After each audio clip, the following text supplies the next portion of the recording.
I'm Roniel. I'm DaRon. And today it's going to be very interesting. So we're going to talk a little bit more about a digital forensics conversation that you had on Reddit, correct? Yes, 'Cause fortunately. it's always confusing because it seemed like I said, it seemed like the guy was doing incident response and not digital forensics. But hey, they think they're together. But if you haven't already, you can go watch our bank fraud digital forensics video that just came out. Today, we're going to talk about a little bit of a conversation and react on something that happened on Reddit. So I'll let DaRon kick that off. I had a discussion with a fellow. He was asking a question about actually tied to detecting bank fraud or helping to prevent individuals from getting defrauded. And he was asking, as far as the United States is concerned, and that's what he couched it as far as the United States is concerned, if having GPG, which is, or PGP, I'm used to using the GNU version, but PGP or something like that would, number one, be admissible in court, and then two, provide proof that someone either did or did not take a given action. And in his scenario, he had the person always performs actions with this key, and then, or I should say, with signing enabled, and then an action occurs where it just for whatever reason isn't signed, and that's supposedly proof that the individual didn't do whatever allegedly was done. And I started off actually by saying, as far as whether or not it's admissible as evidence in court, the answer is yes. That's actually a very, very low bar, and as all these things are considered. But I pointed out that what you really run into in the judicial system is a concept called non-repudiation. And this is actually a concept that confuses a lot of people in security and IT in general. I'm not sure why, but I've read a lot of books and a lot of resources where they openly state that PKI provides non-repudiation, which is utter total bupkis. I was just going to ask you, why do you think people are so confused about it? See, I don't. A lot of people just don't seem to understand the concept itself. So the concept is, I would argue, very, very simple, and this is it. I need to be able to state that Roniel took an action, and I know Roniel took an action, and Roniel can't deny that he took this action. That is your non-repudiation, which shouldn't be confused with authenticity. That authenticity is slightly different. Sometimes people use both interchangeably, but they're very different concepts. So in non-repudiation, what I'm really trying to do is I'm trying to create a scenario whereby you cannot deny having done something, and I cannot claim you did something that you didn't do. And Right. and they're two sides of the same coin, but they're very different sides. Okay. So I think part of the reason why a lot of people get confused is because too often, I think we've discussed it before, but the difference between information assurance and IT security, cybersecurity, whatever you want to call it, there are actually a bunch of differences. One, of course, is that information assurance is holistic and it includes things like your physical environment, whereas cybersecurity and IT security, etc., do not, or if they do, it's very limited. And they talk about that computer's physical environment. They don't talk about, well, the building that the computer is housed in and the greater installation or facility or whatever you want to call it, base, whatever that computer system is in, which is where information assurance really gets involved. So information assurance is that big giant, it has all the different pieces, and cybersecurity, IT security, whatever you want to call it, that name has changed over and over again throughout my career anyway. It's a subset of information assurance. It's a very tiny subset of information assurance. And importantly, not only is it missing that greater physical environment picture, it's also missing two key elements because it focuses on that CIA triad: confidentiality, integrity, availability, and it completely, utterly, totally ignores, because they're hard things, authenticity, and tied to that non-repudiation. And as a result, a lot of people only have a very fuzzy concept of what it is in their heads, and they think that, okay, well, you logged in as so-and-so, therefore it was you. You know, it was this username, so it was you. And I've seen that actually in a lot of digital forensics cases. I've seen the government make that mistake. What is non-repudiation for people that don't understand or don't know? And how does it fit from a cybersecurity perspective or digital forensics? So non-repudiation is the principle of making it impossible for someone to deny that they took an action. Period. Okay. That is non-repudiation. So it's a big, giant, nebulous thing. I'll give you a perfect example. So I went through and I wrote exam questions for a major exam about a year or so ago, as one of the numerous things that I'm doing that year. And as part of this, I set up a non-repudiation example. And in it, I described an environment that had been compromised. So they set up cameras, they set up smart card readers on the doorways outside the facility, and then going into different offices. They set up a whole host of auditing, so logical auditing, as well as physical auditing processes. They set up timers on doors, and then they also made it so that they had cameras in the offices. And the question was, what are they trying to do? What is the big goal here? And the answers were confidentiality, integrity, availability, non-repudiation, and then there was some other one, which I don't remember. And the obvious answer that most people will get wrong is non-repudiation.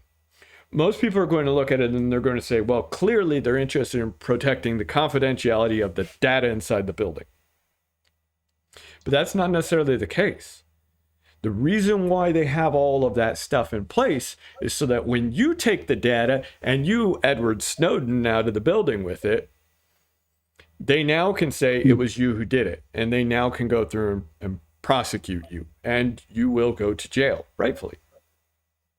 That's what their goal actually is. And that's one of the big things that you have to keep in mind is no single technology is going to give you non-repudiation. It just isn't going to happen. You have to use a myriad of different things and pull them all together to provide that picture. I'll give you a couple examples. Like you mentioned, actually, we have the video that we did where we were looking at a victim's bank logs who had been defrauded of quite a bit of money multiple times. And in that particular case, a naive person would look at it and say, in the last instance, not in the Nigerian instance, but a naive person would look at it and they would say, it was your phone from your location, you had biometrics enabled, therefore you did it. Right? Mm-hmm. But none of those things give you non-repudiation. Just because there was a picture of the victim's face that was used, just because they used the camera to get that picture of that victim's face in order to pass the biometrics, just because they had the individual's credentials, and just because it was done from that individual's phone doesn't mean the individual did it. It just doesn't. Right. It's some quick and easy examples. Maybe the individual was forced at gunpoint to do it. So under non-repudiation, we also have that it has to have been of your own free will, your own volition. So if you're being forced to do something, then you can actually say, no, I was forced to. There was a case where a gentleman called the police and said someone strapped a bomb on him, made him rob a bank, and was threatening to blow him up. This was a big case, huge. The police found the guy, didn't believe him, and then the bomb exploded, killing him. So, I mean, not many people would blow themselves up to escape jail. Let's put it that way. Yeah. So Yeah, that's a lot. Yeah, that's yeah.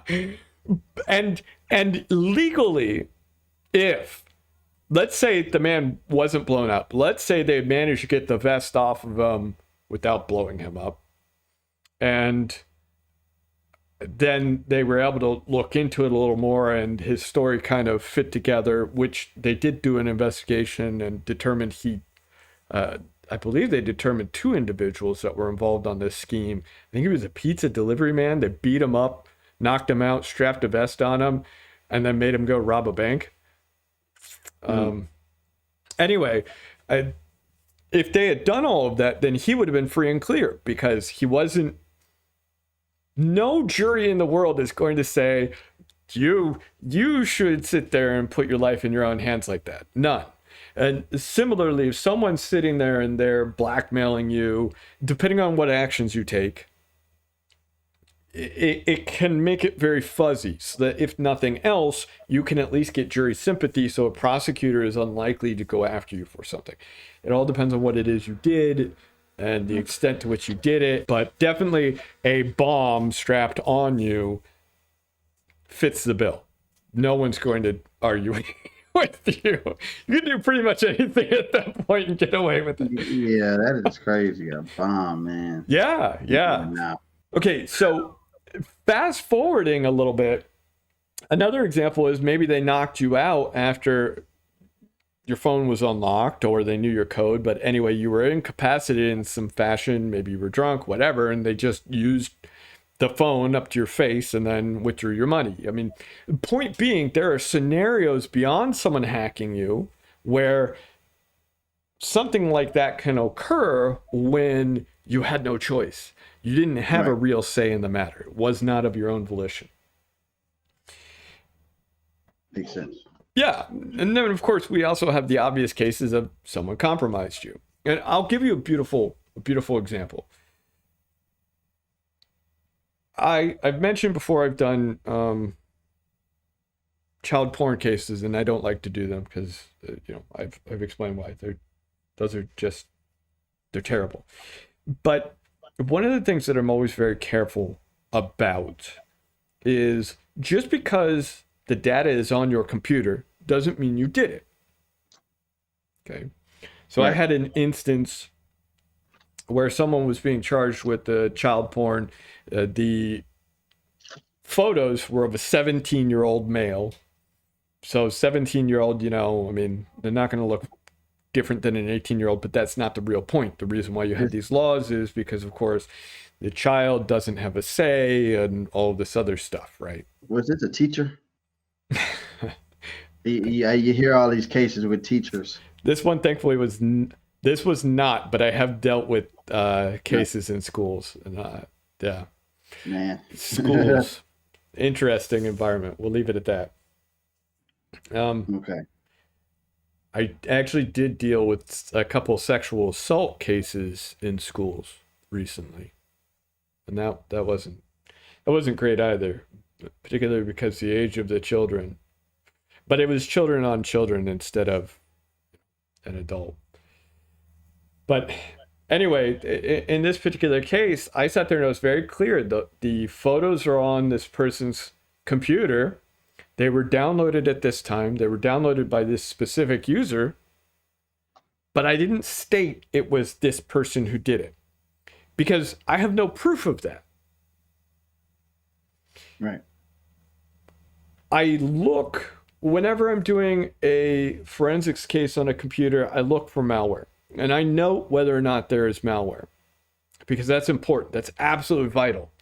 The reason being, almost always, one of the first things people will say is, oh, well, malware, if they're technical, or they'll have their expert witness, the opposing side's expert witness, come in. And they'll say, malware could have put this on my computer. It wasn't me. I know of a guy in this area. You could pay him $500, and that's what he will do. He'll stand up on the stand and spend the whole time just saying, well, it could have been malware. It could have been this. It could have been that. Casting doubt.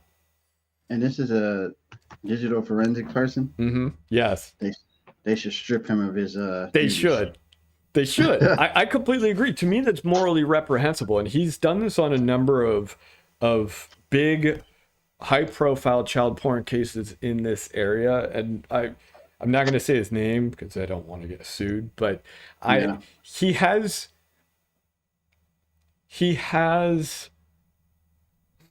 a very negative reputation within the industry. But I don't want to say his name so that people go and they're like, finally somebody I can pay to get off. Yeah, no, that's exactly what they do, and no, you cannot do. That's exactly right. That is exactly right. So I do know if there's malware on the computer. Now, the other thing is you can't just say, hey, there's malware on the computer, because the presence of malware is actually important. That can just destroy all the evidence. All the evidence. Now, it's going to depend on what the malware is. It's going to depend when it got on the system, what someone could have done with it. So you have to do, if there is malware on a computer like that, you have to do an immense amount of analysis. And you also have to be cognizant of the fact that if you're not careful, I mean, it's an easy way to get everything thrown out. A compromised computer is completely unreliable. Right? Especially because you don't know what's on it. And so what we try to do is we try to provide assurances, a degree of assurance, and it's based on a level of rigor, so that's based on the case and all that good stuff, but a degree of assurance that this system isn't compromised, and a degree of assurance that this individual did whatever this is. And we do that actually through a number of different means. So we actually do interrogations, and we also do what's the civilian word for that? Questioning. What? So you just say interrogation? I don't know what the civilian word. What is it? I think it's just question interviews. That's the word. Interviews. Oh, there we go. Really say interviews? Yeah. Oh wow. Yeah. So we do. I do interrogations, and I also do interviews, which are two separate things. One's nice and the other's not so nice. Oh, okay. Order. So you're not beating up people, huh? Right. In one, yeah, you can do a lot more than in the other. We'll leave it at that. No. And interestingly enough, though, when you're talking to the individual, there are different tactics that you take, and there are a lot of different ways to do it. And I mean, it's something that you have to do a bit of and see a bit of to really get the hang of and to do well. But a lot of times you'll have, so I had one recently involving a system administrator who did some things he shouldn't have done. And we were brought in, we gathered all the evidence, and then we held an interview with him, and actually 2 interviews with him. And he started off, doing what a lot of people will do and pretending like he doesn't know anything. Oh, I'm just a poor little system administrator. Unlike you, I don't have a fancy degree and all this other stuff. And I'm like, well, I don't have a fancy degree either. They actually said a fancy degree from a fancy school. And I'm like, I just have a computer science degree from a state school. It's not a fancy degree. I mean, I'm not going to waste money when I don't need to. You're not going to get anything from that, which we discussed in another episode. But, we're talking a little bit, and I sat there and I said, okay, well, who all had access to this computer? Well, no one had access to this computer. It's always in my office, and that door's always locked, and only I have the key, and then I have a password on it that no one will ever guess, and I use multi-factor authentication, and so he's laying up this scenario for him. I haven't told him that we're investigating him at all at this point. In fact, I've made it seem like we're investigating someone else. because we were already done with that part of it. But he didn't need to know that. So I'm sitting there, I'm letting him hang himself on this one. Okay. Mm-hmm. So we finish, he finishes going, and I slowly start to ease into the questions about him now, instead of questions about the other guy. He starts to realize this had nothing to do with the other guy. This was all about him the whole time. He wasn't being interviewed to give testimony, et cetera, on this other guy. He was being interviewed to figure out what role he had to play in the whole thing. Well, he starts trying to walk it back.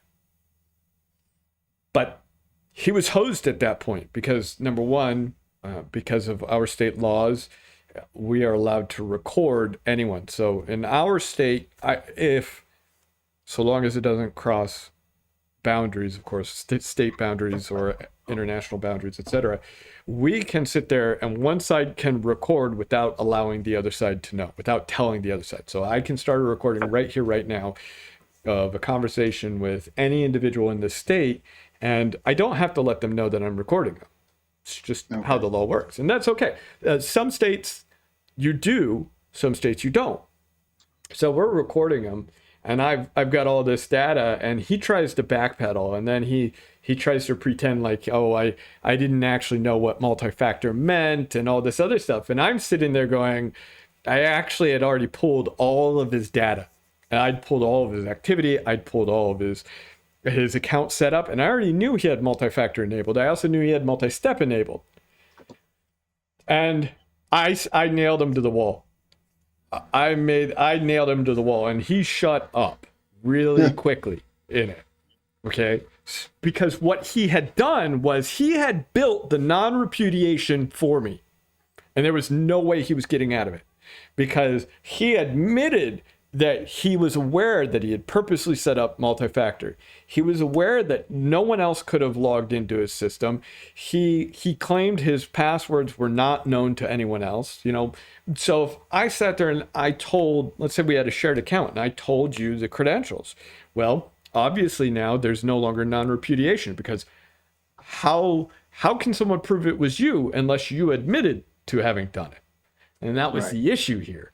He admitted to having done it without having admitted to having done it.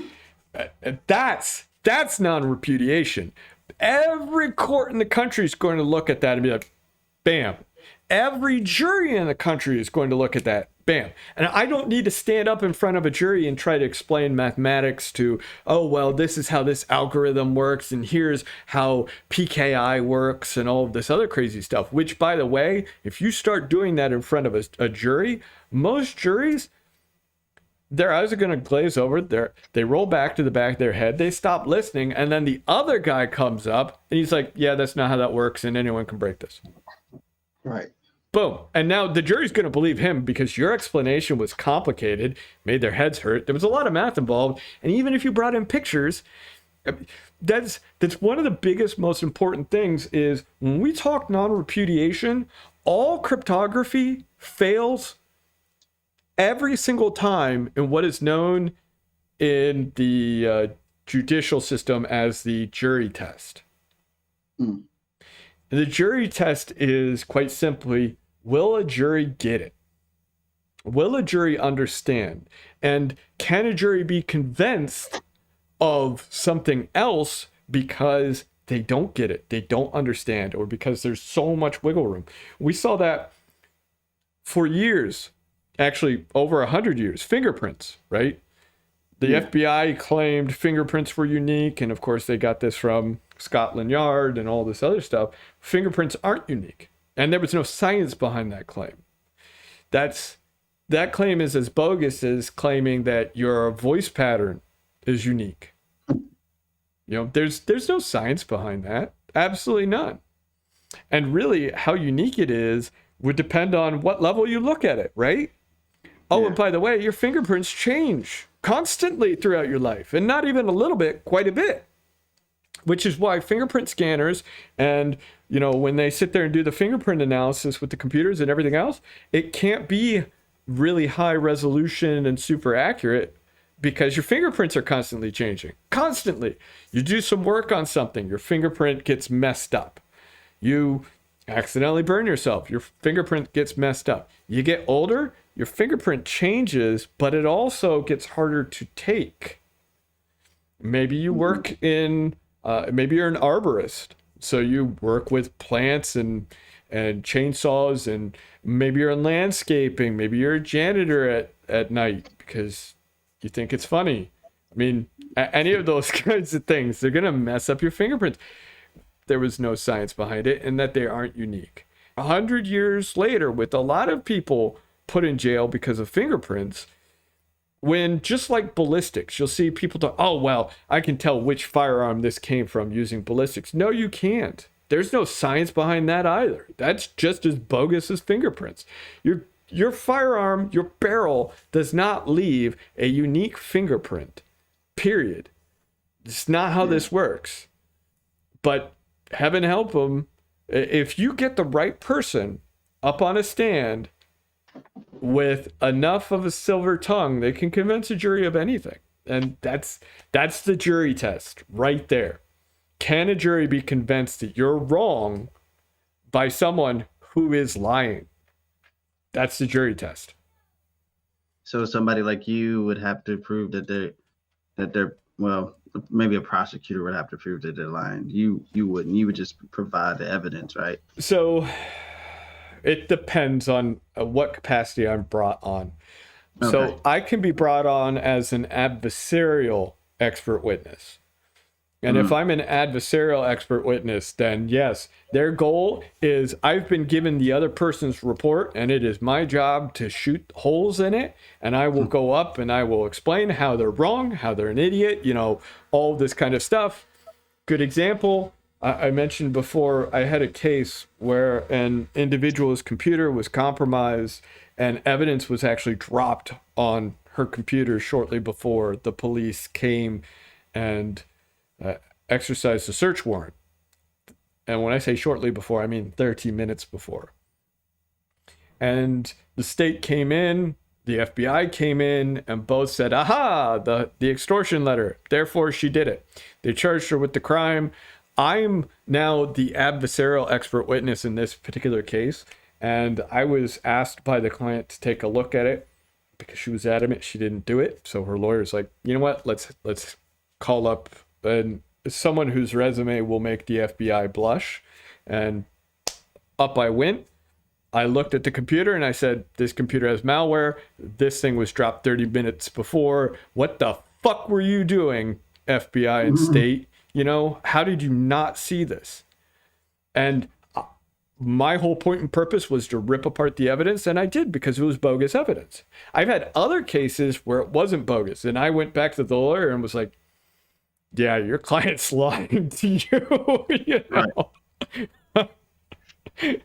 Man, they must hate you. Oh, yes.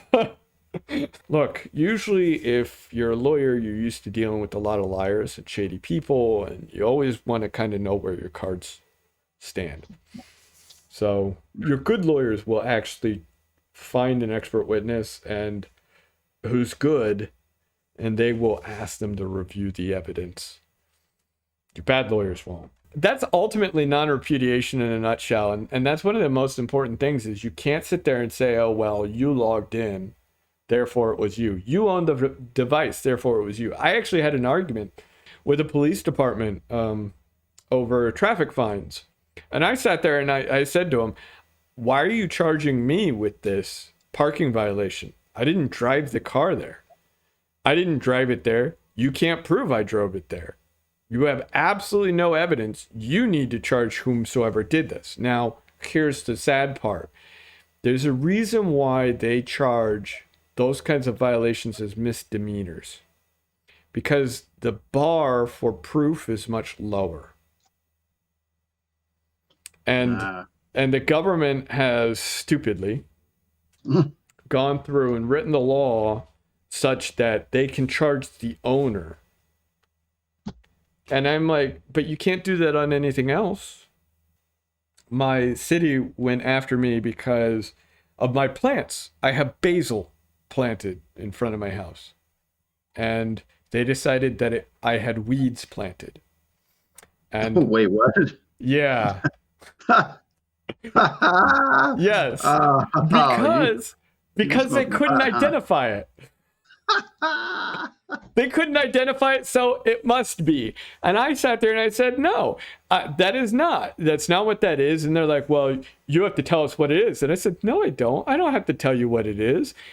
You're the law enforcement officer. It is your job to be able to tell me and to be able to tell the court what it is. See? Now, if I had gone to court, I would have lost in the local court and I would have had to have appealed. It's a guarantee I would have won in the appeal, and I most certainly would have won in the state Supreme Court, which is where it would have gone up that chain.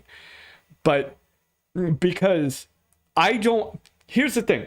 When a police officer asks you, how fast were you going? Do you know how fast you were going? You're an idiot if you tell them you were going above the speed limit. Yeah. Right? Yeah. I mean, it is your right to not, that's what the whole fifth is about. It is your right to not incriminate yourself, and they can't make you incriminate yourself. And that's why when this law enforcement officer, which is what they actually are, it was a zoning administrator, asked me, well, then what is this plant? Because it was a little further back. It was a good 20 feet away from the sidewalk. I'm like, that's not, I don't have to tell you what that plant is. That's your problem. You can't identify the plant. That's your problem. It's just, well, I wasn't actually trained on this. You're going to lose every court case if you admit that. I mean, that'd be like a digital forensics person being like, yeah, this person did this. Oh, well, how do you know? It was there. Well, can you tell us how? I wasn't trained on figuring out how. I mean, that's just not, I mean, I just don't know. I can't identify who actually logged into this. I don't know what this username is. This is the same bogus argument. Man. But that is crazy. Yeah. You would be amazed at how many times I've had lawyers go and talk privately to me and tell me how frustrated and irked they are with our industry because so very few people in our industry actually understand what non-repudiation is and what it takes to prove beyond a reasonable doubt that someone did something. And that is non-repudiation in a nutshell. I have to be able to prove that someone did something beyond a reasonable doubt. And just because they logged in, that's not a reasonable doubt. Just because they were on the computer at the time, it's not a reasonable doubt. That's what malicious processes do all the time. That's what bugs do all the time. How do you know the hardware isn't, bugged by the Chinese? How do you know the software isn't bugged? How do you know this? How do you know that? Well, I mean, nation states wouldn't go after just a random person. That's the worst argument I've ever heard. Nation states go after random people all the time because random people aren't so random. There's a reason why they go after hospitals, everyone, and banks. You know why? Because if they know who's financially in massive debt, they know who they can, offer money to get secrets. And those secrets can be corporate, they can be federal, they can be state, whatever. And if they find out that, Roniel went in for a checkup on gonorrhea. Oh, and by the way, I didn't, y'all. Right, yes, right. Well, Roniel's in a committed relationship, so how did he get this? He must be cheating on his spouse. Now I have blackmail. Now I'm going to go to Roniel and I'm going to say, give me this data, or I'm going to tell your spouse you're cheating on her. Damn it. And I'm not. Yeah. The point being, see, that's the kind of, when people say, nation states wouldn't go after just anyone, they don't know what they're talking about. They go after friends, they go after family, they go after your medical, they go after financial, they go after everything. I mean, they steal as much data as they can because within that giant puzzle is what they need. They just have to put enough pieces together, and every little piece is an important piece. Yeah. Anyway, man, that's crazy. Like this is where it goes back to what I was saying, where it's really hard because in each portion of the field, like cybersecurity is big. So, and each little, section of the field, there's 1% of people that are great, and then there's 99% of people that are just horrible. And I don't know how we fix that, even with now you're talking about in digital forensics or incident response, even though that's not the same thing. Right. But all over, like, if you don't understand that topic, then why are you even in forensics? I mean, shouldn't that be a basic thing that you should already know, that you should know even before? That's like simple knowledge, right? Yeah, you would think so, but most people don't. They really don't. And it's not what's being taught in colleges and universities. It's not what's being taught in the field. It's not being taught by any of the certification bodies. All of the documentation I've seen from certification bodies, they very highly gloss over it. And they certainly don't take it to where it needs to be. And if you're in security, as you said, it doesn't matter if you're a security engineer, because as a security engineer, I need to ensure that my system provides at least some measure of non-repudiation. Yeah. As a digital forensics expert or digital forensics professional, whichever one you want to use, I don't really care. It's the same boat. I need to be able to collect as much data to build that non-repudiation, and so on and so forth. So it's vital to our industry, but very few people know it. What is the point in securing a system if I don't understand that concept? How is it even secure? Yeah, and just like you said, to think that it's going to be secure from something that's supposed to be an integrity thing or confidentiality doesn't make sense. You can still, do your thing, and that doesn't even matter. Right. That doesn't protect you. It's just supposed to. That's stuff that we used to check. Right. Check things. Make sure things were valid, or what we expect them to be. Right. That's right. Signatures and hashing, those only ensure that someone with that key sent it. Yeah. Or someone with something that equates to that same key, because of course keys get forged all the time. And it also depends. I mean, did you use the wrong key? Are you trusting a key that you didn't expect? Did you actually verify that this was the right key? And all this other stuff. And if the thing is weak, you have another issue. So many problems with it. And cryptography, if I'm sitting there and I'm encrypting some data, that doesn't protect anything other than confidentiality. That's the whole point in bit twiddling. Yeah. People break cryptography all the time. And I can twiddle bits and it still come back cryptographically accurate. Cryptographically, you can decrypt the damn thing, but it's not what was sent. I've destroyed the integrity, and that's where the whole signature bit comes in, but signatures can get swapped out. That's a very common attack when you're talking about single sign-on, is swapping signatures out, removing signatures for Pete's sake. Yeah. So wasn't with the certification, going back into that area when you're talking about they don't even have that for the digital forensic certification courses. I believe you did something similar with something on the certification, and you had something, I remember it being non-repudiation, and they were fighting you on that. Yes.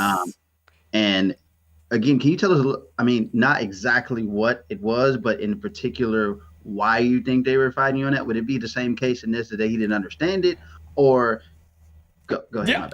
Yeah. Actually, that's a fantastic question, because you're exactly right. What happened was I had another instance where I was writing for a certification exam, and they were arguing. Well, first, they reduced what I had written so that it was only talking about smart cards. And this was supposed to be a discussion on non-repudiation. And so they were trying to argue that non-repudiation, that smart cards give non-repudiation. And I'm sitting there going, what are you talking about? And in this one, I was actually the only distinguished subject matter expert. I was brought on specifically as the only distinguished subject matter expert. And it was stated to me that I was the only one who actually had experience, years of experience and all this other stuff. It's actually fairly common. Usually I found there's either no one or there's only one person who is, and the rest are just other people. You know, if you got a certification today, they could just go off and have you help write exam questions. Just let's say you'd only been in the field for a couple of years. Yeah. So you don't even have to be someone who actually knows what you're talking about. It's really weird. I don't understand that. I don't agree with it. In my opinion, the only people who should be writing the exam questions and reviewing the exam questions should be subject matter experts and your distinguished subject matter experts. But they'll bring anyone on who has that certification. That's bupkis to me. So basically, I just need to get the certification like that, and then I can go ahead and just say I know shit that I don't know. Yeah, and you'll be writing all the exam questions with the worst of them probably. Oh man, that is horrible. It is. Yeah, it's just funny because it just reminds me of this same topic we were just talking about. Yeah, you're exactly right. I'm glad you brought that up. And it was weird because they were literally making the same argument as this guy on Reddit. Well, it's PKI. PKI gives you non-repudiation. Where did you read that from? Whoever you read that, and I've seen it in books, and they're wrong. Every time they're wrong. They don't know what they're talking about. Yeah, that's insane. This is that, that's a really bad thing, uncommon thing. That's why I was saying that it doesn't make sense that, in this field, it's still mind-boggling to me that 99%, it doesn't matter what part of security you're in, that there's that 99 percentile of people that don't understand the basic concepts. Yeah. And it just doesn't make sense. And they may be writing an exam near you. Right. And okay, so some of the exams I've seen are very bogus, where this question that they ask is not the right answer, right? Or not the right question, and doesn't have the right answer. And when you know the right answer, it's still the wrong thing. That's why it's hard for me to take tests, because a lot of times I'm looking at this like, that doesn't make sense. This is not right. This is completely wrong. Yes. And then, you can't tell them, oh, no, this is bad. This is not right. You can't put that on the exam. Right. I mean, I see tons of exams that misdefine things like virus and worm and all this stuff, and they come up with their own bogus definition for the thing. And the joke is, these people who are doing this, all that they have to do is find a book that supports their claim, or a resource. It doesn't even have to be a book. They can find a resource that supports their claim. And that's what they put in the citation when they make the question. And like I said, so I'm sitting there and I'd written my question and I very carefully laid it out and I very carefully defined non-repudiation and all this other stuff. And, I was getting all this kickback and I'm just sitting there going, I wrote the NIST special publication on this matter. I wrote the NIST special publication on a very related matter for assessments as well. You're not going to win this discussion with me. You're not going to win this argument because I've worked a lot of cases and I've won case after case after case. In fact, most of the time I have found that when the other side sees my name and my resume on as the expert witness, they just drop the case. They advise their client to drop the case. Or if it's the government, they drop their case because they know what's going to happen. This isn't saying, I'm great. This is just saying it's when you have someone who actually understands the way the game is played, you're not going to, heaven help you, you're not going to win. You're really not going to win because they should have done their due diligence. And if they did, I wouldn't be an expert witness on a case where my evidence is wrong or flawed or lacking. That's my reputation. And I don't want to put someone in jail or let someone off where they should not have gotten that. What do you think people need to do to fix this common issue that I'm sure that we're starting to see with this whole non-repudiation or repudiation thing? Like, how do you think we can fix that? Is that just literally you or being that person who can speak for people that actually write the exams, or is it just people need to literally do their own homework? Honestly, people are going to have to do their own homework because unfortunately what you see coming out of these certification bodies, And non-repudiation isn't the only thing they get wrong. The definition of worm and virus is not the only thing that they get wrong frequently. And I'm including very fancy certifications that are held in excruciatingly high regard, extremely high regard in this comment. A lot of them get a lot of their data and facts wrong. And I know where they pull it from because I have been on the boards creating exam questions. I've been on the boards reviewing exam questions. I've seen how these people work. And it's not experts writing the exams. It's not experts writing the exams. Mm-hmm. It's not people who have been in it for a long time and really know what they're talking about. There is no real bar other than you have to have that exam for most of these exams in order to write questions or review questions. That's it. You have to have had the exam. That's it. Well, that means people that you need to, everybody in information security, regardless whether it's this topic or any other topic, you got to do learning outside of it. The same when you're in a degree program, you got to do your own learning because you're not going to learn everything through that program. You're not going to learn everything through that certification. Then you also have to recognize that not all sources are created equal. Plenty of sources are wrong. That is true. That is true. So do your own homework. Anyone can write a book. Yeah, anybody can write a book, and there's a lot of horrible books, by the way. That's why we don't recommend a lot of security books. But if you are interested in checking some of the things that we do recommend, you can check it down in the comment section. Also, don't forget to get you guys some water. Today I'm drinking Aquafina. Not the best water, but definitely need that Wawa. So it can become the best. It can become the best if you guys sponsor us. So please sponsor us if you like our content and you like us talking about your water on every episode. Probably different water on different episodes, so who knows. But anyway, this is our segment for today. I hope you guys enjoyed. I'm Roniel. I'm DaRon. And if you haven't already, please subscribe for more content like this one. And if you want different content or have different things to talk about, please put that down in the comment section. And until the next time. Have fun.